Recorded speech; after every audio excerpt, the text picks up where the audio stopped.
তো ফাইনালি ভাই আমাদের হাতে এখন খেজুরের রসের হাঁড়ি। তো কালকেও এসেছিলাম, বাট অনেকগুলো স্কোয়াড থাকার কারণে আমরা একটু আসতে দেরি হয়ে যায় অ্যান্ড খাইতেও পারি নাই। তো আজকে এখন বাজে প্রায় 5টা, অনেক রাতের মধ্যে আমরা এসে পড়ছি। ভাই এই খেজুরের রস খাইতেছি নাকি অন্য কিছু খাইতেছি বুঝার কোনো উপায় নাই।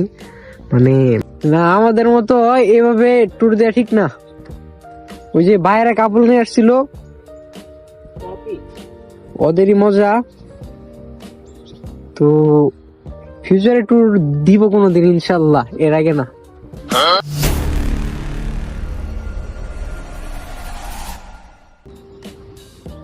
তো খেজুরের রস খাওয়ার পর এখন আমরা মধুটিলা ইকো পার্কের সামনে আছি। তো এখন আবার যাচ্ছি খেজুরের গাছগুলো যে জায়গায় আছে, তো আপনাদের একটু দেখে নিয়ে আসি। মধুটিলা ইকো পার্ক থেকে বাম দিকে, এখান থেকে একটু সামনেই অটোতে গেলে 5 টাকা ভাড়ার মতো লাগতে পারে।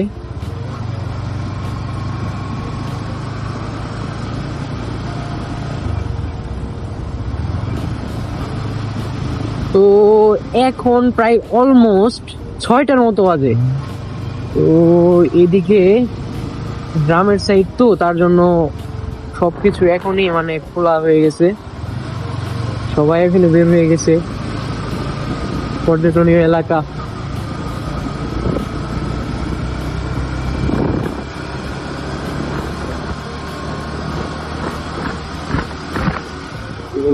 পাখিরা খাচ্ছে। সামনে ওই যে দেখা যাচ্ছে সবাই খেজুরের রসের জন্য অপেক্ষা করতেছে। তো এখানে আর বেশি কথা না বললে আমরা আগাই।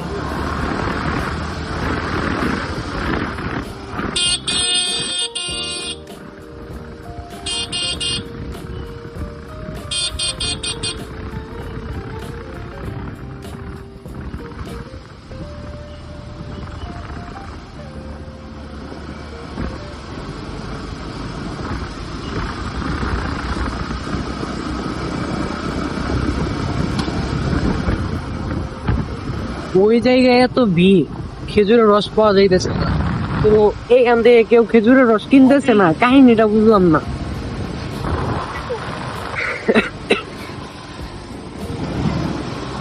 মানে ওই জায়গায় প্রচুর ভিড়, কিন্তু এই জায়গায় একদমই ভিড় নাই। হয়তো এটা খেজুরের রস না, অন্য কিছু, বা হতে পারে এগুলা তাদের পার্সোনাল, পরিবারের নিয়ে খাওয়ার জন্য। আর এখন মনে হয় না 6টা, আর একটু বেশি বাজার কথা। বাজে কয়টা একটু দেখে নেই। হ্যাঁ, এখন বাজে 6টা 43। আমরা এখনো মধুটিলায় আছি। বাম সাইড দিয়ে যে সূর্যটা উঠতেছে, মারাত্মক ভিউ দেখা যাচ্ছে। আমাদের যাইতে হবে 8টার মাঝে, যদিও এখান থেকে যাইতে 40-50 মিনিটের মতো লাগবে, তারপরেও যাইতে হবে। আর এর আগে আমরা আরো যতবার আসছি আপনারা দেখছেন, স্টোরি গুলোতে দেওয়া হয়েছিল। তো ওইগুলা স্কোয়াড বা ফ্রেন্ডের সাথে একসাথে আসা হয়েছিল, তার জন্য ব্লগ নেওয়ার মতো সিচুয়েশন ছিল না। তো ওই সময়গুলো আমি এনজয় করছি। আর এখন মূলত আজকে ব্লগের জন্যই আসা। আজকে আমরা আসছি মাত্র 2টা গাড়ি, মূলত এই ব্লগের জন্যই। আপনারা যখন এই রুটগুলো দিয়ে আসবেন একটু সাবধানে আসবেন, কারণ এগুলা রুটে প্রায় ভাঙা।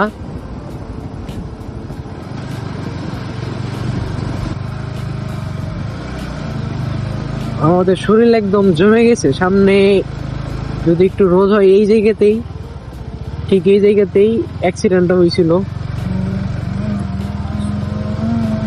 অ্যাক্সিডেন্ট বলতে নিজেরাই ব্রেকের জন্য তারা একদম লাগাই দিছিল। আমি জানি এরকম কিছু একটা হবে, কারণ তারা একদম পাশাপাশি যাইতেছিল।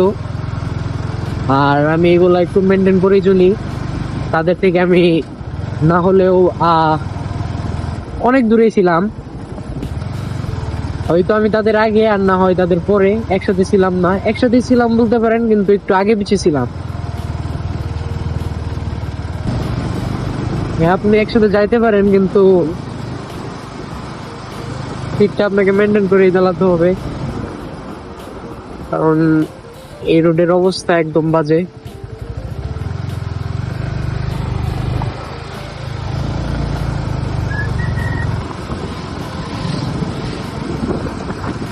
খেজুর রস খাওয়ার পর, এক গ্লাস করে খাওয়ার পর আর খাইতেই পারতেছিলাম না কোনোভাবেই। ভালো ছিল বাট অনেক ঠান্ডা, প্লাস খেজুরের রসটাও একদম বরফ ছিল, তার জন্য খাওয়ার পর বাকিটা ওরা নিয়ে যেতেছে।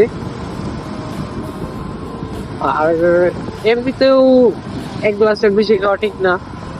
আর এইখানে আমরা যেগুলো থেকে খেজুর রসগুলো নিই মধুটিলার এই রোডগুলাতে, ওইখানে হাড়ির উপর আপনার দেয়া থাকে, ওরাই অন্যভাবে একটা সিস্টেম করে নেয় যেন বাদুরগুলো আর হাড়ির উপর আসতে না পারে।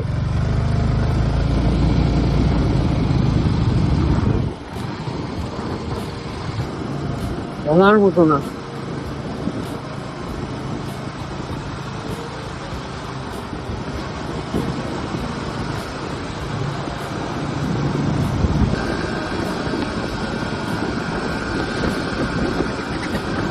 ওরে মুরগি একদম, এই রাস্তাটা সুন্দর কিন্তু অনেক শীত, হাতটা একদম জমে গেছে।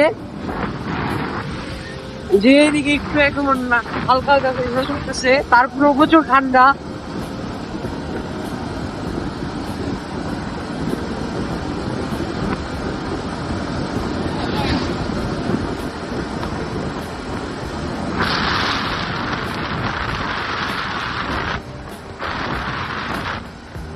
এই যে আসছে ছাগলের সাথে কি কোনো শত্রুই আসলো? ও আচ্ছা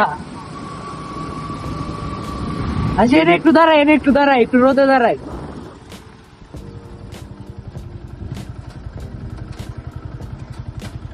মোটামুটি একটু রোদ আছে। নামো তো। লাইসেন্স চাইছি। ও আচ্ছা, এটা কি ফুয়েল? এটা কি বললে গাড়ি চলবো? চলতে পারে, নাকি গাড়ির মাথা নষ্ট হয়ে যাবে? চলবো না। এই যে এটা আমার ছেলে, আমি বানাই নাই, আমার ভাই ব্রাদার বানাইছে ভাই।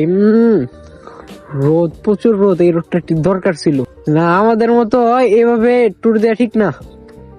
ওই যে বাইরে কাপড় নিয়ে আসছিল, ওদেরই মজা। তো ফিউচারে ট্যুর দিব কোনোদিন ইনশাল্লাহ, এর আগে না।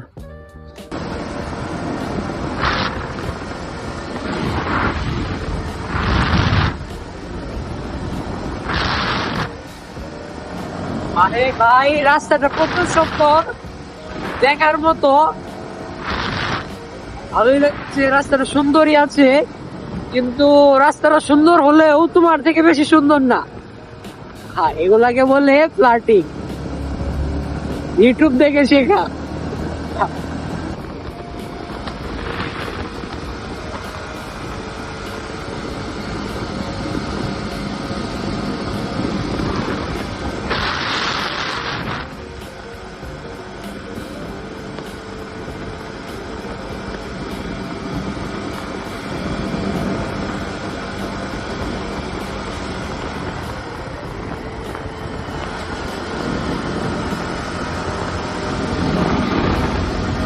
তো আর বেশি প্যাক প্যাক না করি, আপনারা যা ভিউটা এনজয় করেন।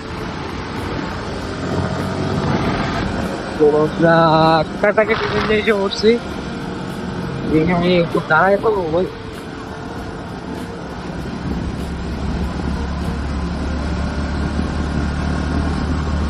একটু রোদ দরকার।